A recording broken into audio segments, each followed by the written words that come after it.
welcome to another What a Hell of a Way to Dad. It is Francis and Nate back with you. Dad Chats. We're here chatting. It's December. How are you prepped for Christmas over there? Got any lights up? Got a Christmas tree up? Do the Swiss not do that? I don't know what the Swiss do. They do everything, all the other stuff. Plus, there's some different ones. I don't necessarily know if I've seen it as much in the French-speaking part. And also, we're in a big city. We're in the second biggest city in the country. One of the things that you will notice, I have seen this in photos that friends have taken and random things where it's like Christmas party from X organization. And Cynthia saw this a lot when she lived in the German-speaking part. They love live nativity scenes and just randomly bringing donkeys to things. They'll just bring a donkey. There'll be a donkey at the Christmas party because of the nativity scene angle of it. But that's not really a thing I've seen in the French-speaking part at all. Not only do they do lights, but remember I told you we live above a mall. They've put up Christmas lights, and one of them is right in front of our window. It's like, imagine a gigantic sort of outline skeleton of a Christmas ornament, and there's lights all over. It's lit up, and they leave it on 24 hours a day. So beautiful, wonderful. It's like having a great big nightlight in the kitchen, to be honest with you. Down the street from us, they put in the St. Louis police they have these like mobile cameras that they set up, and so it's this big thing. They put it and there's a camera on it, and it fucking whatever. It sucks, but so it's a camera, but there's always a red and blue light flashing on it, and they're really, really bright, and there's like an apartment complex that this is sitting in, so everybody is just all night getting this red and blue like police light flashing thing, which I guess I'm surprised it's still there at this point. I'm surprised nobody has taken a shotgun to those lights, because it's god awful. Like I walk my dog down that way in the morning, and we walk at 6 a.m, so it's still dark outside and it is bright as fuck, and I can't imagine living in the apartment. So like it is, like I said, it literally in a street in between two apartment blocks, so anybody who is pointing that way, it's just constantly getting that. And it's a camera, you said. Yeah, it's so St. Louis and around America, but in St. Louis is where I know it. We have two things. We have these shot spotters, which are these microphones that get set up and put places to triangulate gunshots, right? Yeah. There have been lots of studies that show it's completely ineffective, does not work. When you are in an urban environment and you're surrounded by brick houses like you are in St. Louis, and a gunshot goes off, that echoes and bounces off of every house. So there's no way anybody can triangulate shit. You know, I've told this story so many times in the show about how the defense version of this that was I'm sure predates the cop version, but is the same thing. At one point, they decided they wanted to make personnel like man-pack versions of them. And it's like, here's the problem. It gives you an azimuth from where you got shot at, as long as you stay perfectly still and are still facing the same direction as where you were when you were getting shot at. A thing we famously do whilst getting shot at. Yeah. So yeah, we had like a company's worth of them, and they just sat in a shipping container because God knows no one was going to use them. They were stupid. It's funny though, because you mentioned, I was like, I feel like CCTV cameras have been like the undoing of the St. Louis police when it comes to traffic shit in so many situations. I can't imagine they want to pick up more of them, you know? Well, next thing you know, it's going to be like, oh yep, they crashed their car into another building. It's not as if crashing the car into the building got anybody fired or made them lose any, you get a little paid time off and then you wait 6 months and then everybody forgets that it happened. So, but we don't, podcasters don't. I saw that footage. Yeah. I saw the cops and they're like, oh yeah, they crashed their car into a gay bar, and then they said they were attacked. And it's like, and you watch the footage and it's like, oh, we swerved to miss a dog, and there was no dog. It was just cops obviously driving drunk. St. Louis police, one of my favorite St. Louis cop stories is the cops who, while on duty, like one of their cop friends was at a party. So they're like, hey, we're going to go check out this party while we're on duty. And while we're here, we might as well crack a few cold ones. And while we're here cracking a few cold ones, who wants to play Russian roulette? And who wants to play Russian roulette with an automatic instead of revolver? And oops, I shot my partner right through the chest. I don't know how any of that sounded like a good idea. I have been incredibly drunk before and never felt, hey, let's all point guns at each other and pull the triggers for some reason. So yeah, there was a cop that killed another cop doing that at a party. So St. Louis police, not exactly the finest. What gets me about that is the whole thing with Russian roulette. And it's like the whole metaphor of the roulette wheel is the cylinder in a revolver. Yeah. Oh yeah. And you spin it, not a magazine with rounds chambered, unless the idea was like, it's a lot less fun and randomized of a game if the idea is that you've got, nothing but blank, not even blank rounds, but like dummy, like the rounds that what are they? The ones with the little springs inside that you use to basically chamber it in a handgun so you can practice trigger squeeze dry stuff. fire. Yeah, dry fire rounds, that kind of thing. But like, so nowhere near that. No one comes to a bar in fucking Saigon and plays that shit. You know what I mean? No, it was a strange, because that's what the article said, a Russian roulette style game, and it's like that's not any kind of Russian roulette style. That's what they were calling it. I've seen The Shield. I know what the fuck was going on. They're just pointing guns at each other and pulling the trigger. That is like I believe that they call it Russian roulette because there's a feeling of disparity that perhaps I'll die, but the worst thing is perhaps I will live. But this one, you're just shooting. I guess that's American roulette. You just shoot a gun at each other until somebody's dead. American roulette is whether or not the ER can save you. Yeah. and how much is it going to cost when you get out of it? Well, the cops have guns here, but the cops vibe is very different. Like, I'm not going to be like, oh, I like cops in Switzerland, but I haven't really seen them fucking with people that much. I mean, I've seen somebody getting arrested once near the train station, and there's a safe injection site right around there, and a lot of people who look like they're users kind of hang out around there, and so I could imagine things that might get you arrested. But more than anything else, I've seen like security guards in grocery stores stopping people for shoplifting here and there. But yeah, it's always a little bit of a surprise after being in Britain, because in Britain, when you see armed police, they're like mega armed. Mm-hmm. They're not just like walking around with pistols. They've got carbines and also a sidearm, and they've got flak vest, or not say flak vest, such a stupid thing to say, sorry. They've got plate carriers or some kind of like, the Brits have like the stab vest, but these also have the ceramic plates in them. So it's like a Kevlar, like we used to have the Kevlar vest plate carrier kind of thing. Here, you just typically see people walking around with pistols. And have you been issued your Switzerland gun?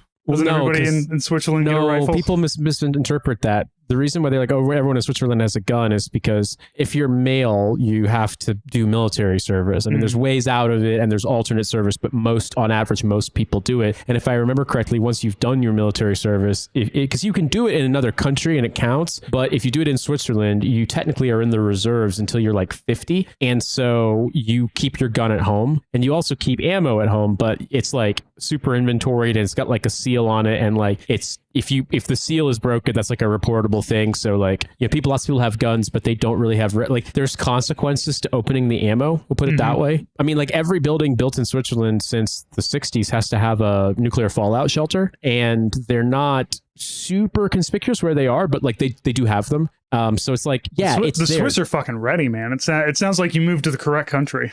Yeah, man. I mean, there's certain things that I don't know. There's a mentality in this country that like, if something isn't working correctly, like that's a problem. Like if it's advertised that it's going to be shit and it's shit, then that's fine. But like if it's advertised that it's going to do a thing and it doesn't do a thing, like people actually get really mad. And there's kind of this notion that like, I mean, I'm not going to say it's flawless, but like it feels as though things are responsive. Like my rare encounters with government that I've had so far, when I've kind of posited a problem, they've immediately been like, oh, that's messed up, and they fixed it.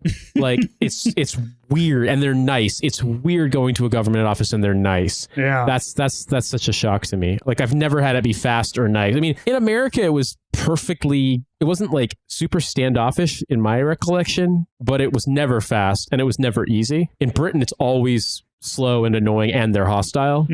So yeah, it's weird, man. I feel a lot of times the hostility of having to deal with government, like not the real in-depth stuff, like in America, immigration obviously is very difficult. Things like adoption, things very difficult. But people, the thing that we all deal with is the DMV, right? And people will shit talk the DMV all the time. And the thing is that you got to show up with the shit, and if you don't show up with the shit, they're going to be mad at you because you're wasting their time and your time is being wasted as well. So as long as you look up online and find what you need, the DMV is a perfectly, and I don't know, maybe because I was in the army for so long that I'm just used to, a gray slab interior. I'm used to strange smells, and I'm used to standing in line and staring off into the middle distance while I astral project somewhere else until my number is called. I don't know. It could be, I've already been beaten down with the government experience here. Well, I mean, I was thinking about it. I mean, like when I first in process in the army, they did did take us to 30th AG at Fort Benning, but it wasn't the same experience as like, OSID or basic training enlisted soldiers. But standing around in line, either in your PTs or in uniform, just waiting and waiting and waiting, and like everyone going through to do the same thing. I don't know, like DMV experiences. I'm trying to think back what I've had, and it's like Indiana, Alaska, North Carolina, and New York, and none of them were particularly bad. If that makes sense, like none of them were bad. I mean, in Alaska, I failed the fucking test the first time because I didn't study the like Alaska highway test, so they had to give me my driver's license back that I'd gotten when I was 16, when I look about 11 in my photo. But then I passed it the next time I went, and it was fine. New York, it was funny because the one I went to, New York heads will know this one. There's a DMV in the great big Target mall on Atlantic Avenue in Brooklyn where Barclays Center is. And so it's just kind of surreal because like, you like go upstairs from Target or whatever, and then there's just like a line to get in the DMV. But yeah, same thing. I always showed up with my paperwork. I always had, because if you've got a US passport, that counts as both ID and proof of citizenship. Like it's like the equivalent of having your birth certificate and then also all that stuff. So I would always have that, and like, government stuff that showed my address and things like that. I had to get a new social security card when I was in New York too, because I think my parents had lost mine. And so I had to go in and explain. I mean, I had my social security number, but I explained to them why I needed a new one. And so, that wasn't necessarily like the easiest appointment to get, but I sat down with a guy and explained it to him. And I was just like, yeah, like I need it for work stuff. And my parents don't have it anymore, but like I was in the Army. It's all over my Army documents. Like this is my social. So yeah. Dad tip for all of you out there. If you don't have a passport, get one. Even if you're not really planning on traveling outside of the country, because it's good for 10 years and it's a hell of an ID to have. You can also get passport cards. They're not good for travel everywhere, but there's some places, I think Canada, and I definitely know that some like Caribbean vacation places you can travel, and those are good because those prove both your ID and also your citizenship. So if you've got it, without blowing up the spot, friends of mine who were American citizens but were worried in New York about being harassed by ICE because they weren't white, a lot of people got those because like if you're out, you're not going to be carrying your passport, but if you have that with your driver's license, that proves. I mean, that doesn't necessarily mean it's going to stop ICE. They love arresting and detaining American citizens, but like that's proof you're a U.S. citizen. Well, I got our Christmas lights up pretty much right after Thanksgiving. I'm a bit like this is the time when everything is dark and cold, so I've got to have as much light as I can around. I don't usually take my exterior lights down until February, and that's on purpose. It's not because I'm lazy. I like having light, especially during the cold months. That's the whole purpose of all of this, is to light up our cold, dark night so that we can feel a little bit happier. At least that's what I do it for. So it's cold here, man. Like I went for a walk tonight. I went running on Sunday, and first time I've run in 2024, which is kind of embarrassing. But I mean, I did a lot of cycling. I just haven't. But I ran. By the time I went running on Sunday, the sun had gone down. But tonight I was getting done with work, and I was like, you know what? I'm going to feel a lot better if I get out of this house and go and take a walk. So I walked for about 40 minutes, and it's cold. I mean, like I have this fleece that Cynthia got me at Decathlon, which is like I'm not gonna say super cheap, but like not mega expensive sporting goods and like sportswear store. I wore a t-shirt and then the fleece and then a puffy coat on top and my hat. And in the house, I was feeling like wearing the fleece. I was sweating. Outside, I was like, yeesh. When I came to a stop and like the wind was blowing, I was like, I didn't even know if this wouldn't be enough to be standing around, pulling guard. It's cold out. But we don't really have to put up lights outside since we have the world's biggest nightlight. Right. We're going to put up like a felt Christmas tree, and then I think we do have like a stand up like mini Christmas tree that's in our household goods, which are arriving tomorrow as of the time of recording. So it'll be an experience. But finally, we're going to get our stuff and start unpacking and sorting and figuring what we need to do, which implies that within a reasonable time frame, the last set of boxes will be flattened and recycled, and we will be done with moving, and all of our stuff will be here, and I will no longer have this kind of like floating semi-household feeling. I mean, frankly, we did a pretty good job of just like getting rid of stuff in London and buying stuff here, knowing that like it was going to be so long.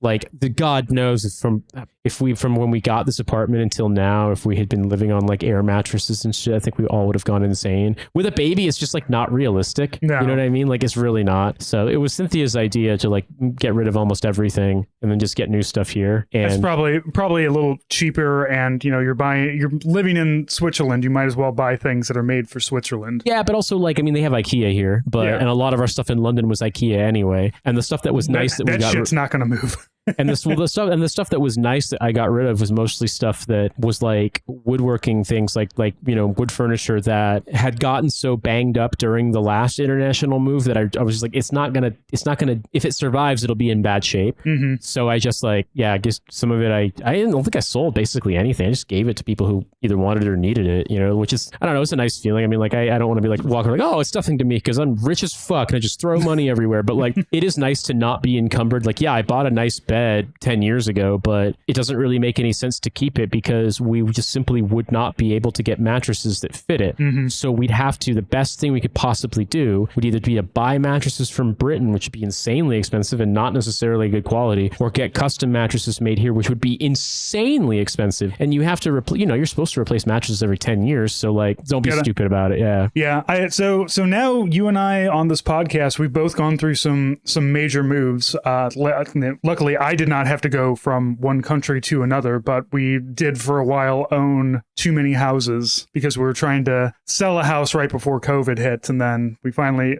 we sold the old house right when everything shut down and we're moving into the new house. And that was a pain in the ass, but it's good that you have something a little bit more permanent, a little bit more stable. I know with a kid, that's got to be like, especially a kid your kid's age, like she's 1 now. Is she past 1 year? Yeah, she's 1 month or 1 year and like a little over 3 months. She just turned 15 months a couple of days ago. Yeah. So that's... Yeah, that's it's not easy to have to do that stuff with a kid that can't help. At least my kid, I can tell her to do stuff. She might not, like the many times I tell her to pick up the books on the floor in her room and she says, okay. And then 10 minutes later, I see her in there reading a book being like, oh yeah, I forgot, but a 15-month-old, not useful whatsoever. No. And I think that one thing also that's good here too, is that like, we got rid of so much furniture that the stuff that we were able to buy and kind of get situated. And from now on, it'll be stuff that's arriving is mostly a few bits of big furniture like bookcases and things like that and wardrobes. And then the rest is books and clothes and things like that. And so the good news for that is that there's like, we've already kind of figured out a sort of footprint of where a lot of stuff is going to go. Mm-hmm. And I'm not really worried about like running out of space. And we do have the storage in the basement. Like part of the rent, this is pretty standard in Switzerland, is you get like a basement storage unit that's included in your monthly sort of total fees. Yeah, it's like an inventory cage in the basement. Yes, it's absolutely like an army cage room. Yeah, it's very funny. And so, there's some things, for example, like with the coffee stuff, like I am not even going to unpack it. I'm just going to, or if I do, I'm going to just repack it into one box and take it down there because eventually when I get my own studio office space, I'll bring my stupid, nice coffee thing, which is great. I love it. But like what we've got now is just simply so convenient that and it's good. Like I don't want to mess with it and overcomplicate it. So I bought a crock pot that arrived today. I bought an air fryer too, because there was a sale. So now we actually have room for stuff. And nice. We held off on buying appliances for so long because we knew we were going to move. And like, even though they use the same electrical like voltage and frequency here, some of the plugs, like the plugs in Switzerland, are a different amperage, and also just like getting the plugs changed out or using adapters is annoying. And so it was like, let's just wait. And so I'm excited to try using the crock pot. I've never used one. It's sort of like a really crock pot. Well, I think my mom had one, but I never actually used one myself. I mean, as much cooking as you do, I'm surprised by that. Well, I mean, if I was going to slow cook something, I would just cook it on the stove, you know what I mean? Like, but I have a manual pressure cooker. I've got two now because the brand of the big one I have in my household goods is actually a Swiss brand. I just happened to have bought it before I had any connection to this country, but I'd never used one. I basically looked at what's the difference between like the bigger crock pot and the bigger instant pot, and literally it seems, aside from like the button menu being different, the crock pot has a non-stick cooker like a vessel. And I was like, well, I've dealt with cleaning glazed stuff off of non-stick stuff, and I'm good. So I got that, and I'm excited, like, okay, dumb consumer appliances, great. But like, it's nice to sort of, since I am home a lot and since we cook a lot, we really don't eat out very much here. I'm excited about that in the new year, about sort of, trying to be adventurous with trying new recipes and cooking stuff. And Cynthia's got a really good chili recipe. And so I like the idea of like putting that in the crock pot and like slow cooking it. The Instant Pot really we used to have a crock pot. We have a small one that's for like dips, but our larger one we got rid of because we got an Instant Pot, which does both things. You can slow cook inside of Instant Pot and you can pressure cook inside of it. And that takes care of all. Like I use the Instant Pot all the time. Makes the best hard-boiled eggs that, slide right out of the shells. Rice. I don't have to worry. Like I know you can do all these things on the stovetop, but like the great thing about an Instant Pot is you press a button and you can walk away. Yeah, I have a rice cooker that I really like, but to be honest with you, the funny thing is it's one of the I used to, I dated a Korean woman a long time ago and she told me I should get, because I had an old Japanese one that broke and she recommended the Korean brand Cuckoo and I got one and it's great. It's really great, but I don't really ever use it for anything besides just making white rice, even though it's got like all these other functions you can do. And what's funny is that it's American voltage, so I have to use a transformer for it. And I was thinking about it because I've actually, obviously being here this long without our stuff, I've been using a pressure cooker to make white rice on the stovetop. It's actually kind of amazing how well it works. The only difference between it and the machine one is obviously like it's not just push a button and go, and also the cleaning's a little more annoying because the Cuckoo has a nonstick container. But yeah, like that, I think the crock pot that I got is basically their competitor with Instant Pot. So it's got the pressure cooker function, the slow cooker function, all that. Yeah, it's literally the same thing. And I kind of wound up getting it because I wanted to get the slightly larger crock pot or rather Instant Pot that was on sale here was like some whiz bang version that had like Wi-Fi connected shit, and I was like, I don't need that. No. I don't need. I'm sorry, I know enough about information security at this point just from my stupid forays. The last thing I need is another device that's Wi-Fi connected that needs to have firmware updates that could become a problem. I don't want my slow cooker fucking doing a denial of service attack on someone. Yeah, my wife, we had to recently replace our washing machine, and I get updates on my watch. She's like, oh, it's great because you can get updates for when the clothes are done cleaning, right? You can get updates. I get a little pop up on my watch that says, hey, it's done. It's like, we live in an 1,100 square foot house. Like, I know when it's done because the noise stops. And then I can go change it. Because I'm with you. I don't like connecting more and more things to my internet than I have to, because who knows what that's, a DDoS. I don't want my washing machine mining Bitcoin unless it's for me, Yeah, if we're going to launder money, it should be laundering money for me through my laundry machine. I would say I have resisted the urge to ever get any kind of Wi-Fi connected device unless it was sort of obligatory. Like we got some nightlight things to do red lights in our daughter's room. They don't really have, like I said before, they don't really have Amazon here. You have to order from Amazon in a neighboring country, but we happened to get it off Amazon and like it had a Wi-Fi connected sort of thing where you could control it or do like, whatever, like remote turn it on and off. Great. But like I never used it. And I don't know. I don't want to be like, oh yeah, Guccifer has hacked my fucking slow cooker and now it's using it to like mine Monero or something like that, or worse. We're gonna get that Hawk Tuah coin out of your Bluetooth device. I mean, I was telling Cynthia about this. It's so funny because I remember being in Korea when I was still dating my ex-girlfriend, and it was so expensive to use international roaming even 10 years ago on like AT&T in Korea, and it was so annoying to swap out SIM cards and stuff like that. And so I wound up just not getting I don't think we had eSIMs back then. I didn't get any SIM for the month I was in Korea that winter. Anytime we went out to meet somewhere, either in the free public Wi-Fi in the subway or randomly, there was this point of sale system that was really common in Korean stores that just had an open SSID that would connect you to the internet. And so anywhere I went, I would scan it. If I recognized that SSID, I could log in and I could get on like Kakao Talk, which is like Korean WhatsApp, and message her or whomever that way. It was so stupid, but yeah, I mean, it worked. Yeah. The one thing that we have in our house that kind of bothers me is I replaced the overhead light in my daughter's room with a new light that has a speaker connected to it. So you can have, and it has all kinds of different, LED lights that you can do, but it also has the speaker because she likes to have white noise. And what we do is we connect, we've got an old Pixel phone. We connect up to it. We can put the Wi-Fi through that. And that's all done through Bluetooth, which is fine because Bluetooth has very limited range, but Bluetooth is also one of those like open, it's one of those things that I identify as a problem that could possibly be a problem. And I generally have all of my stuff very well locked down, and I have that locked down as well. But, my printer that I use when I'm doing orders, it's an Epson E-Tank, which I love and hate them because the ink is really cheap. You don't have cartridges you swap out. You just dump ink right into it.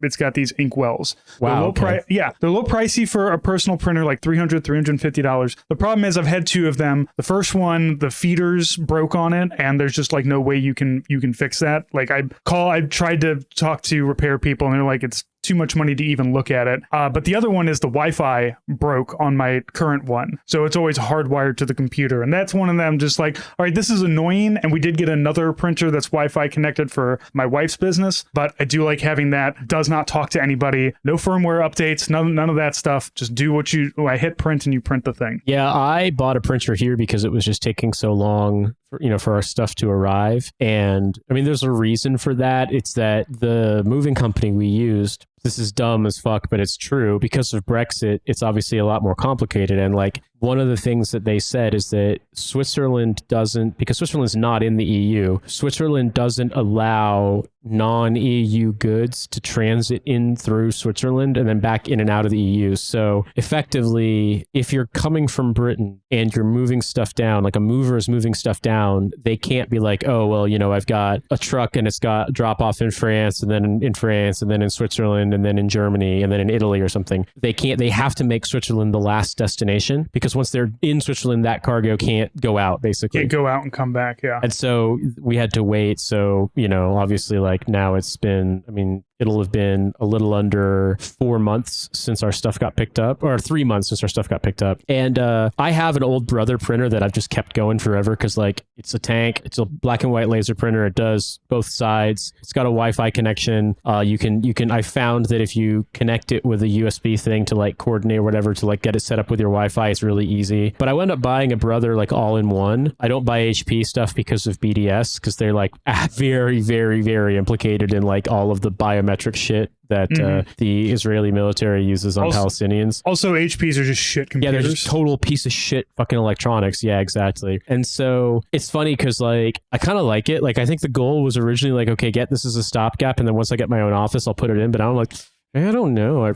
Having the all-in-one scanner printer, it's a color laser printer. It's nice. Like, wasn't that expensive? Like, honestly. So, although it is very funny because I learned the hard way that our house has some sockets in each room that are switched with the overhead power switch. Okay. I found this out because I was hooking this thing up and installing it and everything, and it needed a firmware update. And then I turned the lights off and it turned the thing off and it semi-bricked it. But thankfully, Brother has a thing built in where if that happens, you can connect it with a USB cable. And I happen to have a USB B to USB-C cable and restore it. So I was able to do that. But yeah, I was like, wait, what in the hell? How did this happen? And then I was like, oh, because it's basically dead man switched. Yeah. But it's funny you mentioned installing a light fixture because I just did that too. Talking about dad tasks. I got a whole, my wife is out of town. She left town today and I got a whole honey-do list. Yeah, I mean, for us, it's like I've made the joke that Switzerland is European Japan a lot. And because I just happen to know this because my brother lived in Japan for so long, it's pretty common here that when you move into a place, a lot of people will bring their own appliances, buy their own appliances, and like you can't really leave them behind for the new tenants unless they buy them off you. Like you have to restore it to the state it was in. And in our case, there are a couple of like very, very basic like overhead light fixtures, and then in a couple of rooms they just have the little like bakelite light bulb receptacle connected to wires, and there's like a little hole in the ceiling. It's not dangerous at all. No, but it's so high up, but it's really ugly, and yeah, it's not aesthetically pleasing. Not at all. And so we agreed upon a light fixture that we wanted, and I bought 3 of them, and one of them came. And I normally wouldn't have done this, but I just happened to look and check, and this light fixture in the room I'm in right now, they had, so I've never seen this, because this is a thing that I'm pretty sure it's either German or a Swiss manufacturer, but something that you see here that I haven't seen before is they'll use these like little joiner boxes, like kind of like circuit wire joiner boxes, and they're basically like the best way I could describe it is they look like almost like a power bus cable for that used to plug into like the back of a CD-ROM, like that kind of a plastic thing with receptacles, and they've got like levers on them. But what they're typically meant is to be like like 1 into 3 or 1 into 4, so like you can basically run a line wherever the electrician runs in from wherever the circuit breaker or the source is, and then you can effectively run like 3 ground leads or 3 neutral leads or 3 so basically one of them is the input and the other 3 are going to be basically getting the same signal. So the idea being here that like instead of those sort of screw-on caps that I'm used to seeing in America to join electrical like lighting wiring, it's pretty thick gauge electrical wire. Electrical screw caps. So they don't have screw caps here, but what they have are these little, I mean, I'm sure they have them, but in this house and what I've seen elsewhere in this country, they're more like my brother said he recognized the brand. I think it's WAGO, like Wago or something like that. It's one of them, but they're these like little joiner switch thingies, and that's what they have set up here. So they have, unfortunately, slightly different color configuration for what is neutral and live than what I'm used to. So I had to Google that, but basically when I looked up in there, I saw the little like joined like little Wago boxes. Oh, these are cool. Yeah, they're awesome, man. I got a couple of them for a thing I was looking at, and then I wound up not needing them, but I'm going to keep them for future projects. Yeah. But I couldn't get the little bakelite, the little receptacle to release the wires, and I don't know if it can or if there's like something I'm supposed to do, but there was enough wire slack that I just clipped them with my side cutters, and then because the light fixture came with this little unscrew joiner box, similar thing, except it's a screw block terminal instead of like the lever thing like what I'm describing. And then once you've got it connected, you can screw it back in and hold it in place and put in like a strain guard and stuff like that. But yeah, I got it hooked up. But the point of the story is when I went up there and looked at it, I also saw that this is kind of an interesting idea. They had taken a really, really long bolt, like a countersunk screw really, but like a pretty thick one, and they'd basically mounted it crosswise in that hole. And so the hole that they cut away for the receptacle is so big that actually I don't think that the mounting plate for this light fixture, I wouldn't have been able, like the way it's sort of got the cutaways for where you're supposed to put the mounting screws, like it would have been basically putting mounting screws into just fucking air because there wouldn't have been drywall there. But because they had that bolt installed and like it's not going anywhere, I just took heavy duty zip ties and zipped it through and pulled it tight, and it works great. Like part of me is like, is this maybe a little bit hoopty to the point of being dangerous,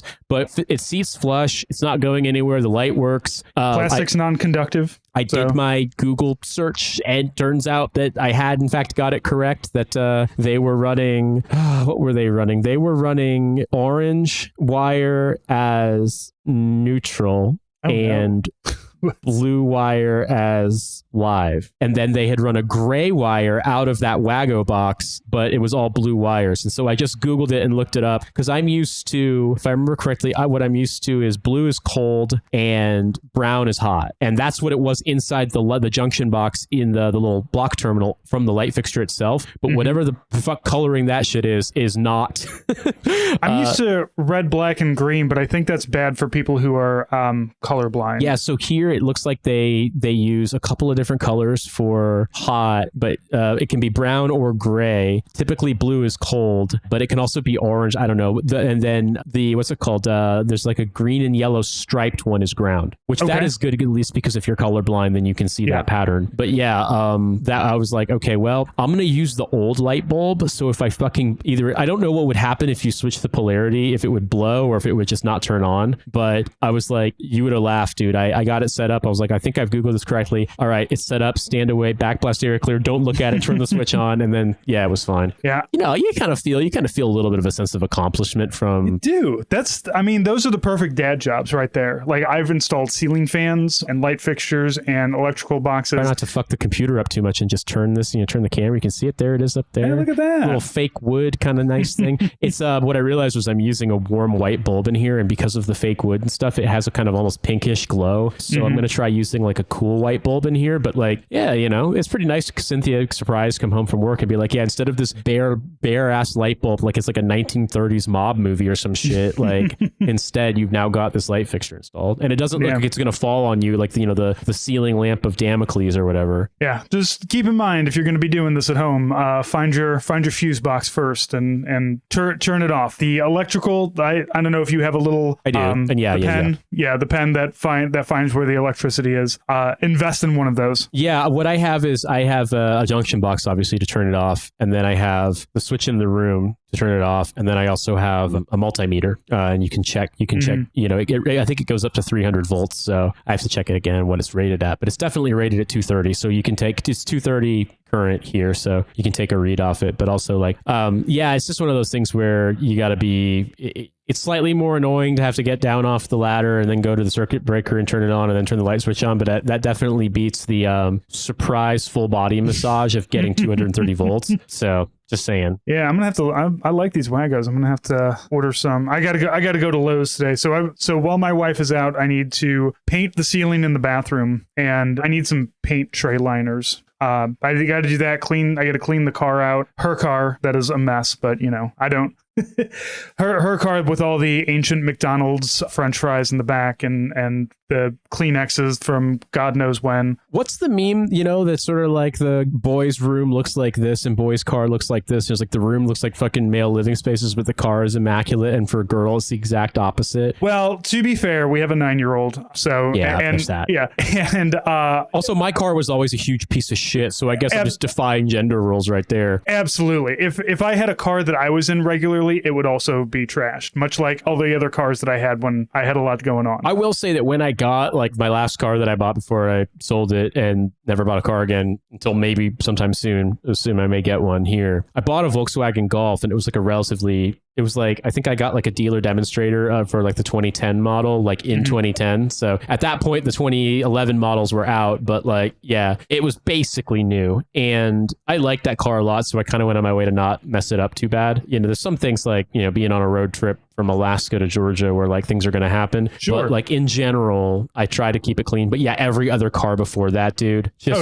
yeah. I mean, the only one that wasn't was I had a Ford Ranger and it had no space. Like it was a single cab. So it was just like, you can't throw too many McDonald's bags in there because at a certain point, like you won't have any room, and it was a stick shift. You won't have room to fucking push the clutch down. Yeah, the last car that was my car was a 2005 Hyundai Elantra that, you know, not only was it the car that I basically lived in while I was working full-time and going to school full-time, but it was also the car that I owned when I smoked. So, of course, that car was absolutely disgusting. I had a Honda Civic Si that I loved, but I left a emergency bike repair CO2 cartridge kit in the car once during a heat wave in Georgia, and it got so hot inside the car it exploded and shot a hole inside the door, into the driver's side door panel. So I made the joke that I'm like, wow, I didn't expect to get hit with an EFP in Columbus, Georgia. But yeah, so that kind of dinged the resale value just a slight bit, you know what I mean? Yeah. But I actually sold it cash to a dude in Indiana who was like wanted a project car, and he's like, dude, be honest with me, like, have you fuck this thing? I was like, I've not really fucked it up. Like, I've definitely opened it up on the roads before, but this damage on the interior is fine. I have smoked in it in the past, but I haven't recently. Like, so, you know, like that's why I'm marking it down. But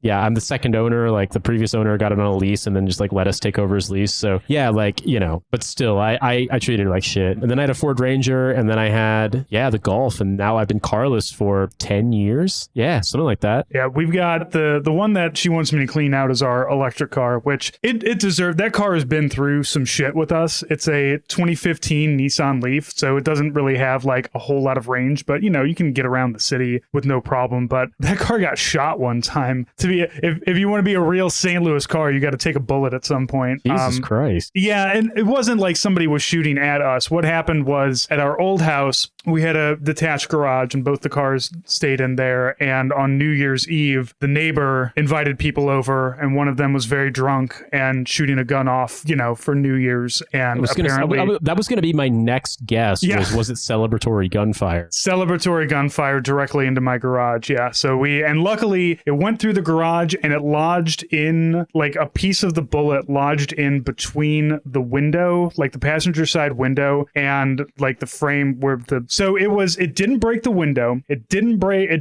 punch a hole in the car itself, but there was this like flat piece of shrapnel because the garage that he was shooting through was old. So it had a lot of like thick wood on it. I think it had to go, like there was a couple things leaned up against the garage that it had to go through as well. So luckily it only did like $250 worth of damage. And I talked to the guy afterwards. I was like, what the fuck, bro? And he's like, yeah, bring me whatever. That was my wife's cousin. Please don't call the cops. Just bring me whatever the bill is and I will pay it for you. So luckily it wasn't too bad, but yeah, he was cool, but his wife had some questionable taste in family members to bring over and get shit-faced in my backyard. I was going to say, how do you even approach your neighbor? Be like, so, what do y'all shot my car? Oh, the next day, because we heard the gunshots, and then the next day I went out and I noticed it because first thing you walk in and you see the passenger side of the Leaf, and I noticed that there was something there. And then I went and I looked at the garage and I saw, oh, I can see light coming through here. So there's a hole here and it goes right to the backyard of my neighbor. And I've always tried to be very,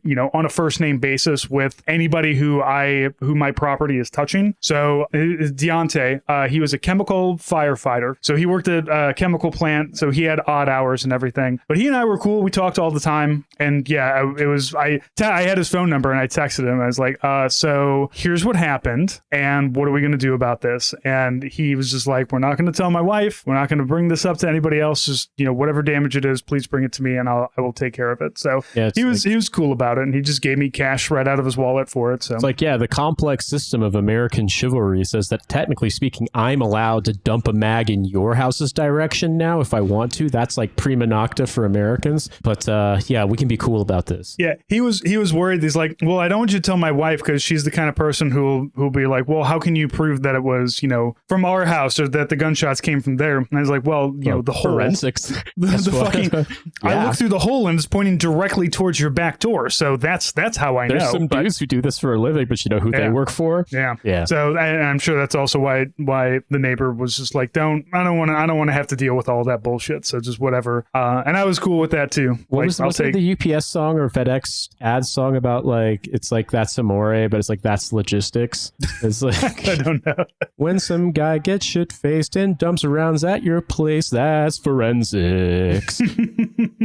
Yeah, I mean, that's not even the most crazy thing that happened with my neighbors at that place because so Deontay moved and then we had Melanie who moved in and my wife, she's a hairdresser and my wife and my daughter go to her for haircuts still, and she was a really nice lady. But the guy on the other side was a woman who she was the primary breadwinner. Her partner, not husband, but long-term partner, was this guy. I can't remember his name, but he was a crazy one. He was always like worried about property lines and just like, well, her fence is technically on my property. He was always showing me stuff. I'm like, bro, I don't give a shit, honestly. Like, I don't care. And he was obviously on some things. And then one day, and I was always just like, I wish this guy, I hope this guy can moves away one day because he was always really annoying. And, I try to be nice. And he was never like violent or angry or anything, but you could tell that he was very agitated and on edge and not always in his right mind. And then one day he tried to break into his brother-in-law's house and the brother-in-law shot and killed him. And so that monkey paw fucking curled in a weird way for me there. And it's just like, well, I guess Yikes. Problems taking care of themselves. Yeah. So. I mean, geez, man, that's fucked up. And part of me is fucking love living in the city, man. Never a dull moment. I was gonna say, it probably makes Thanksgiving awkward as hell, quite frankly. Yeah, I mean, I had some crazy neighbors in Fayetteville because I lived in the city in Fayetteville, but I never really, I mean, like in Alaska, it was just more that like there was just meth heads and random gunshots and stuff, down in some of the parks and around Anchorage. And Anchorage had a lot of people on substances and a lot of homeless people. So you would just, there were a lot of folks who like lived in these camps in some of the parks and stuff. And like, it's just more that you kind of dealt with like cars getting broken into and you'd hear gunshots at, especially summer when the sun's up till, like you basically don't see night unless you stay up all night. You got to shoot guns at the sun to make it go away during the summer. I mean, it kind of fosters a real sort of like intense high and low kind of experience living there. This incredibly bleak winter and incredibly bright, not always sunny, but the sun is up. There's daylight nonstop, kind of summer. It's just a weird place to live. Yeah, too much dark will drive you crazy, but so will too much light. Yeah, I mean, I learned that one for sure. I will say too, just talking about Missouri being crazy, I recently was watching this documentary about, it was like on Sundance, I think, and it's free on YouTube, called No One Saw a Thing, about this unsolved murder in Missouri, in really far northwest Missouri, in a town called Skidmore, about a guy who was just basically like the town piece of shit. He was just like a dickhead and had like been charged with 37 felonies, but never convicted until the very end because he always intimidated witnesses so much that like they basically couldn't convict him. And finally, he shot an old man in a dispute because the old man's wife ran a grocery store and had accused his daughter of stealing candy. And he shot him in the neck and tried to kill him. And he got 2 years in prison, but got released on appeal. And then he went down into the town of Skidmore to the one bar in Skidmore with an M1 Garand and a bayonet and was kind of mouthing off. And then people said, hey, get the fuck out. We're going to run you out of town. And he got in his truck, and then he got surrounded by people, and then people opened fire and killed him, and no one has ever talked. Yep. And it's caused all sorts of wild knock-on effects in this town. They have a much higher, for a town of like now 300 people, there've been a lot more violent crimes in that town than you would expect. But it was interesting because it was in 1981, and they've done a lot of reporting on it over the years because it's just such a strange case. They did a coroner's inquest, they did a county grand jury, and they could never. The FBI got involved and impaneled a grand jury too, but they never brought charges against anyone, and no one's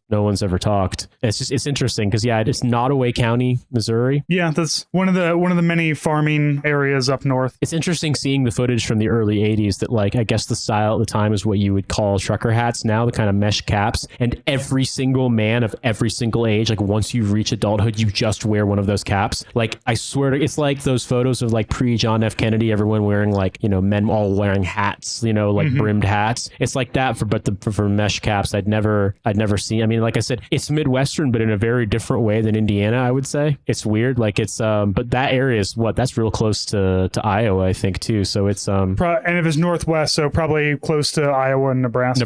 Yeah. It's prime, like Tim Walz getting a DUI country.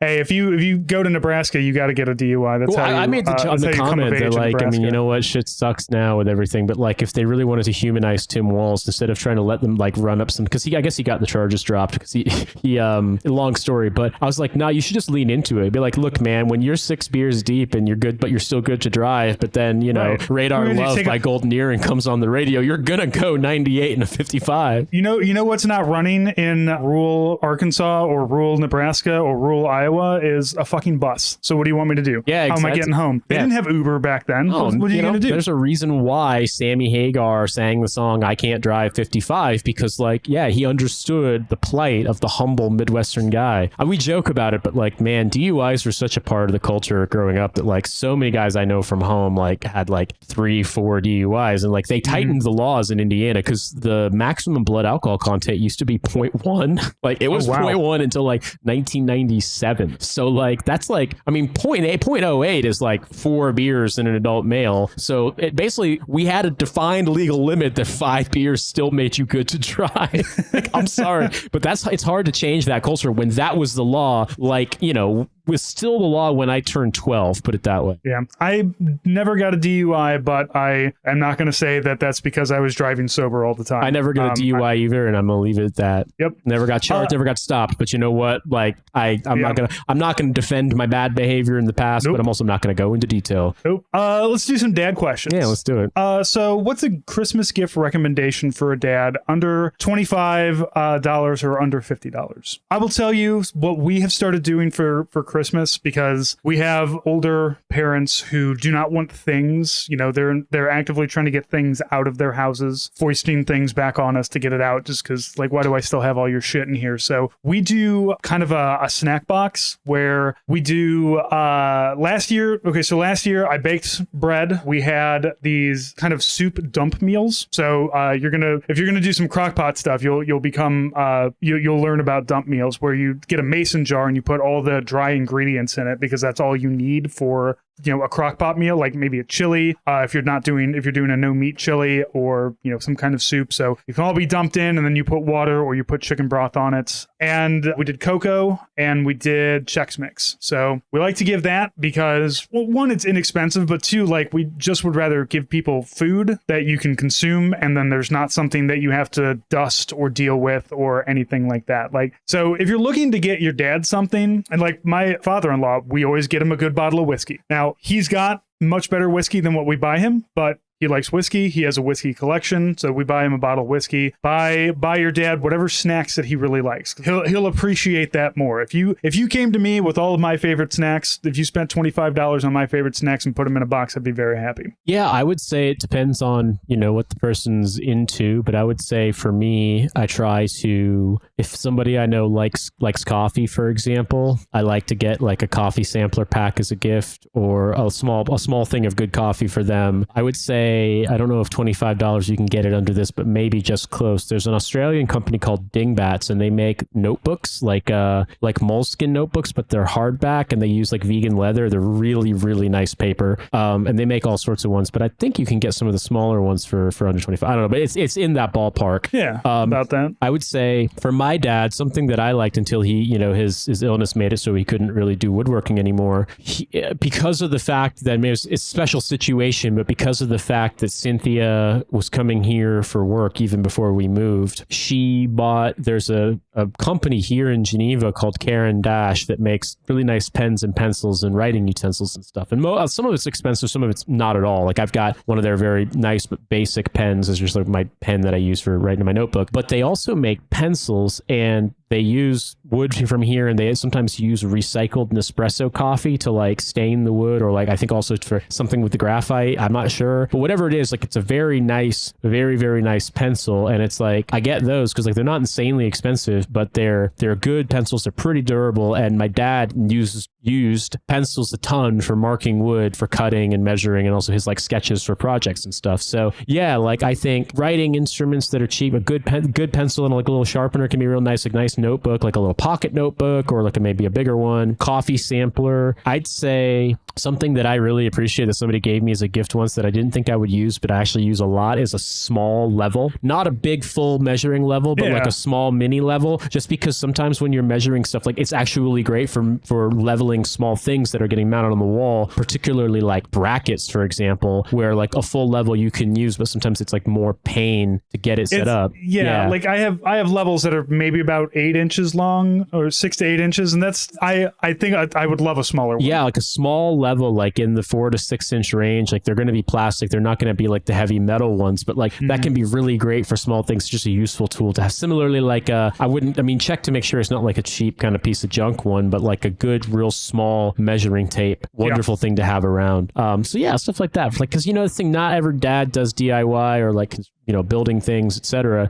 But there's lots of times when like just having a thing like that around makes your life a little easier, Yeah, I'll say, I have a lot of craft supplies because I, make signs and dice boxes and whatnot. And a actual like tape measure, like the metal tape measures, are just a real pain in the ass to deal with when you're trying to measure something like anything under 2 foot. A metal one is just a pain in the ass. So you can find these really nice retractable ones that are smaller. They fit in your pocket. They have a little button that will wrap it all back up inside of it. But it's just I think I have like 2 of them, and I think I paid maybe like $2 or $3 for each. But that's a really nice thing. I will say also flashlights are always good. Dads love flashlights. Yeah, I would say, or a headlamp, like a good headlamp. So I wear those a lot when doing projects, because it's don't have to worry about holding one. And one other thing I'll leave you with too in this regard is that you can find, like, it really depends on the person, because like it might not be the right tool. But like some of those, one thing that I got as a gift once is like a random throwaway gift that wasn't that expensive that I have kept to this day and I love. It's a small ratchet screwdriver that's got a little like screw off back where it's got like a kind of like a holder caddy thing for all the different screwdriver bits, especially magnetized ones. Man, amazing. Absolutely life-saving. Like, I can't tell you how many times having a little magnetized thing has saved me when, like, otherwise I would have lost a screw when it came out of the threading. Also, I'll leave you with this too. You find this funny. I have a measuring tape here that I bought, but I had to order it from a tool store because they don't really sell measuring tapes in the places where they sell hardware stuff, like in the big grocery stores, because they use meter sticks here, like folding measuring, like meter sticks. That's mega Germanic, but I mean, I was once in a train station and saw a bunch of construction workers getting their lunch, and they were all in like coveralls, like bright blue coveralls, and they all had like a side pocket with meter sticks in them. Like, and everyone had a meter stick. It was like an inspectable item. So yeah, man, like it's a real thing here. Well, Nate, I appreciate you as always taking some time out, doing some dad chat with me. I hope we answered some good questions for you. As always, you can get more if you like this on our Patreon, patreon.com/what a hell of a way to die. $5 a month gets you access to all kinds of other content, including 8 years of past bonus content. Yep. So all kinds of you can listen to us talk and me talk to other people for fucking days just for $5 a month. So take a look at that. And if you are looking for a flashlight, if you order in the store a $20 or more, you will get a free What a Hell of a Way to Dad branded flashlight. It's a great flashlight. It's got it's one of the, I don't have one in here unfortunately, I'd show it to you, but it's one of those that's got like the directional forward, but also it's got like a side one, so you can kind of hold it up and have something that illuminates a little bit wider rather than a narrow band kind of thing. So I'm gonna offer you this one too. If you're a member, if you join the Patreon, you're a member of the Discord, you're on the website, use the contact form, whatever. Email us at sergeantjoker@whatahellofawaydad.com. Send me your best before and after of a dad sketch in a notebook of a project versus the finished product. And if you give me one, and just make sure you got a mailing address in the contact, whatever you send me, and I will pick one that's good, and I will mail you a pack of those Caran Dash Swiss wood pencils made out of Nespresso pods. I will post it to you from Geneva, Switzerland. I will go to the Caran Dash store and I will buy some and get them for you. Because, you know, like I had that project with the table that I made this year, and that was a real experience from, you know, conception to execution. So you know what? I want to see your dad project. I want to see the project brought to life. And if it's good, I'll send you, and I might be generous and do more than one, but I will send some of those good wood pencils and y'all can just go completely hog wild with it. Yeah. Send it to Sergeant Joker, whatahellofawaydodie.com. And thank you so much for listening, everybody. We will talk to you next week. Have a good one.